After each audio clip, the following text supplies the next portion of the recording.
Chapter 16 How Dorothy Visited Utensia. There must have been from 6 to 8 dozen spoons in the brigade, and they marched away in the shape of a hollow square, with Dorothy, Billina, and Toto in the center of the square. Before they had gone very far, Toto knocked over one of the spoons by wagging his tail, and then the captain of the spoons told the little dog to be more careful or he would be punished. So Toto was careful, and the spoon brigade moved along with astonishing swiftness, while Dorothy really had to walk fast to keep up with it. By and by, they left the woods and entered a big clearing, in which was the kingdom of Utensia. Standing all around the clearing were a good many cook stoves, ranges, and grills, of all sizes and shapes, and beside these were several kitchen cabinets and cupboards and a few kitchen tables. These things were crowded with utensils of all sorts: frying pans, saucepans, kettles, forks, knives, basting and soup spoons, nutmeg graters, sifters, colanders, meat saws, flat irons, rolling pins, and many other things of a like nature. When the spoon brigade appeared with the prisoners, a wild shout arose, and many of the utensils hopped off their stoves or their benches, and ran crowding around Dorothy and the hen and the dog. "Stand back!" cried the captain sternly, and he led his captives through a curious throng until they came before a big range that stood in the center of the clearing. Beside this range was a butcher's block upon which lay a great cleaver with a keen edge. It rested upon the flat of its back, its legs were crossed, and it was smoking a long pipe. "Wake up, your majesty," said the captain. "Here are prisoners." Hearing this, King Cleaver sat up and looked at Dorothy sharply. "Gristle and fat," he cried, "where did this girl come from?" "I found her in the forest and brought her here a prisoner," replied the captain. "Why did you do that?" inquired the king, puffing his pipe lazily. "To create some excitement," the captain answered. "It is so quiet here that we're all getting rusty for want of amusement. For my part, I prefer to see stirring times." "Naturally," returned the cleaver with a nod. "I've always said, Captain, without a bit of irony, that you are a sterling officer and a solid citizen, bold and polished to a degree. But what do you expect me to do with these prisoners?" "That is for you to decide," declared the captain. "You're the king." To be sure, muttered the cleaver musingly. "As you say, we've had dull times since the steel and grindstone eloped and left us. Command my counselors and the royal courtiers to attend me, as well as the high priest and the judge. We'll then decide what can be done." The captain saluted and retired, and Dorothy sat down on an overturned kettle and asked, "Have you anything to eat in your kingdom?" "Here, get up, get off from me," cried a faint voice, at which His Majesty the Cleaver said, "Excuse me, but you're sitting on my friend, the 10-quart kettle." Dorothy at once arose, and the kettle turned right side up and looked at her reproachfully. "I'm a friend of the king, so no one dares sit on me," said he. "I'd prefer a chair anyway," she replied. "Sit on that hearth," commanded the king. So Dorothy sat on the hearth shelf of a big range, and the subjects of Utensia began to gather around in a large and inquisitive throng. Toto lay at Dorothy's feet, and Billina flew upon the range, which had no fire in it, and perched there as comfortably as she could. When all the counselors and courtiers had assembled, and these seemed to include most of the inhabitants of the kingdom, the king rapped on the block for order and said, "Friends and fellow utensils, our worthy commander of the Spoon Brigade, Captain Dip, has captured the 3 prisoners you see before you and brought them here for I don't know what for. So I ask your advice on how to act in this matter, and what fate I should mete out to these captives. Judge Sifter, stand on my right. It is your business to sift this affair to the bottom. High Priest Colander, stand on my left and see that no one testifies falsely in this matter." As these 2 officials took their places, Dorothy asked, "Why is the Colander the high priest?" "He's the holiest thing we have in the kingdom," replied King Cleaver. "Except me," said a sieve. "I'm the whole thing when it comes to holes." What we need, remarked the king rebukingly, is a wireless sieve. I must speak to Marconi about it. These old-fashioned sieves talk too much. Now it is the duty of the king's counselors to counsel the king at all times of emergency. So I beg you to speak and advise me what to do with these prisoners. I demand that they be killed several times until they are dead, shouted a pepper box, hopping around very excitedly. Compose yourself, Mr. Paprika, advised the king. Your remarks are piquant and highly seasoned, but you need a scattering of common sense.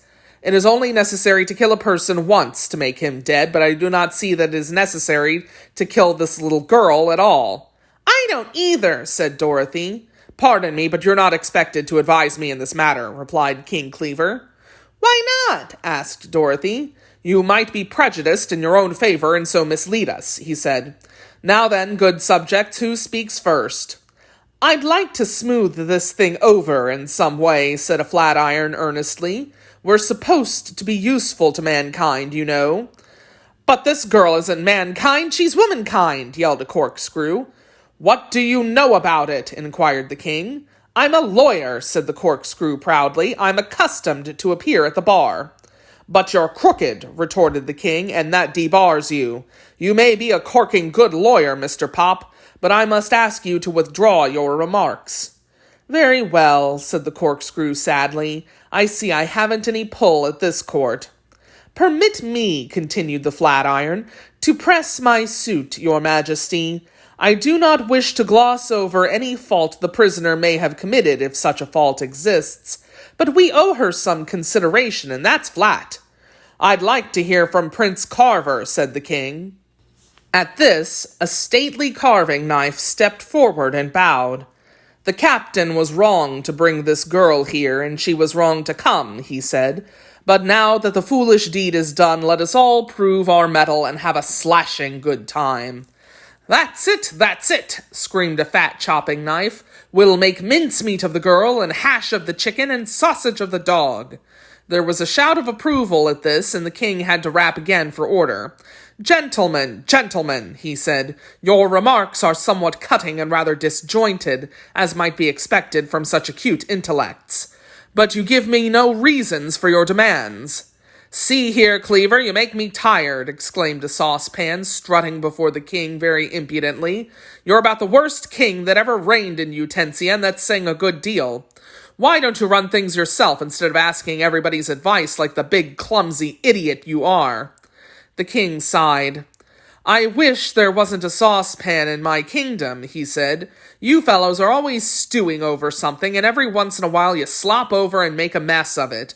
Go hang yourself, sir, by the handle, and don't let me hear from you again. Dorothy was much shocked by the dreadful language the utensils employed, and she thought they must have had very little proper training. So she said, addressing the king, who seemed very unfit to rule his turbulent subjects, I wish you'd decide my fate right away. I can't stay here all day trying to figure out what you're going to do with me. This thing is becoming a regular broil, and it's time I took part in it, observed a big gridiron coming forward. What I'd like to know, said a can-opener in a shrill voice, is why the girl came to our forest anyhow, and why she intruded upon Captain Dip, who ought to be called Dippy, and who she is, and where she came from, and where she's going, and why and wherefore, and therefore, and when. I'm sorry to see, Sir Jabber, remarked the king to the can-opener, that you have such a prying disposition. As a matter of fact, all the things you mention are none of our business. Having said this, the king relighted his pipe, which had gone out. Tell me, please, what is our business? Inquired a potato masher, winking at Dorothy somewhat impertinently. I'm fond of little girls myself, and it seems to me she has as much right to wander in the forest as we have. Who accuses this little girl, anyway? Inquired a rolling pin. What has she done? I don't know, said the king. What has she done, Captain Dip? That's the trouble, your majesty. She hasn't done anything, replied the captain.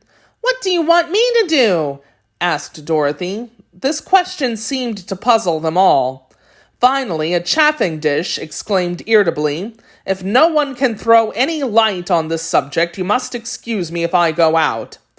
At this, a big kitchen fork pricked up its ears and said in a tiny voice, "Let's hear from Judge Sifter." "That's proper," returned the king. So Judge Sifter turned around slowly several times and then said, "We have nothing against the girl except the stove hearth upon which she sits. Therefore, I order her instantly discharged." "Discharged?" cried Dorothy. "Why, I never was discharged in my life, and I don't intend to be. If it's all the same to you, I'll resign." "It's all the same," declared the king. "You are free, you and your companions, and may go wherever you like." "Thank you," said the little girl. "But haven't you anything to eat in your kingdom? I'm hungry." "Go into the woods and pick blackberries," advised the king, lying down upon his back again and preparing to go to sleep. "There isn't a morsel to eat in all Utensia that I know of." So Dorothy jumped up and said, "Come on, Toto and Billina. If we can't find the camp, we may find some blackberries."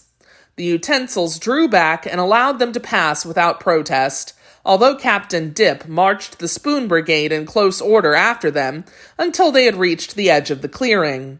There the spoons halted, but Dorothy and her companions entered the forest again and began searching diligently for a way back to the camp that they might rejoin their party.